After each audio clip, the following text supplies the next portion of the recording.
Hello everyone, welcome back to the Word. Today we are going to read Genesis chapter 3. Now the serpent was more subtle than any beast of the field which the Lord God had made.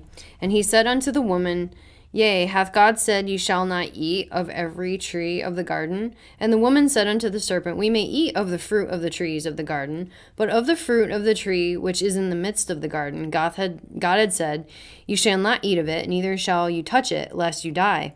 And the serpent said unto the woman, Ye shall not surely die.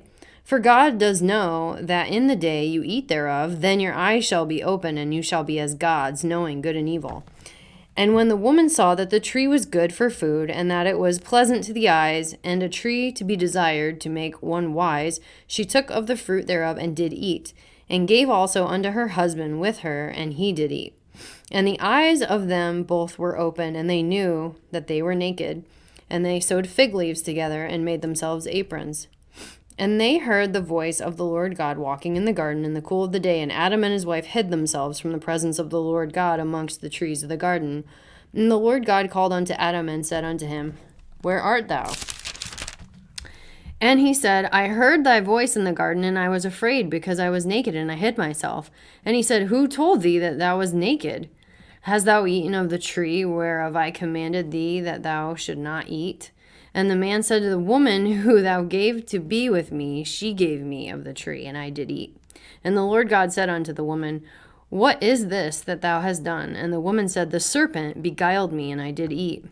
And the Lord God said unto the serpent, Because thou hast done this, thou art cursed above all cattle, and above every beast of the field. Upon thy belly thou shalt go, and dust shalt thou eat all of the days of thy life. And I will put enmity between thee and the woman, and between thy seed and her seed.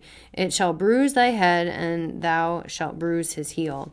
Unto the woman he said, I will greatly multiply thy sorrow and thy conception. In sorrow thou shalt bring forth children, and thy desire shall be to thy husband, and he shall rule over thee.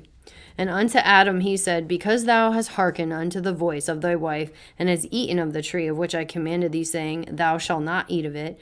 Cursed is the ground for thy sake, in sorrow shalt thou eat of it all the days of thy life. Thorns also and thistles shall it bring forth to thee, and thou shalt eat the herb of the field. In the sweat of thy face shalt thou eat bread, till thou return unto the ground, for out of it was thou taken, for dust thou art, and unto dust shalt thou return. And Adam called his wife's name Eve, because she was the mother of all living. Unto Adam also and unto his wife did the Lord God make coats of skins, and clothe them. And the Lord God said, Behold, the man is become as one of us, to know good and evil. And now, lest he put forth his hand, and take also of the tree of life, and eat, and live forever. Therefore the Lord God sent him forth from the Garden of Eden, to till the ground from whence he was taken. So he drove out the man, and he placed at the east of the Garden of Eden cherubims, and a flaming sword, which he turned every way to keep the way of the tree of life. That's the end of chapter 3. Come back next time for chapter 4.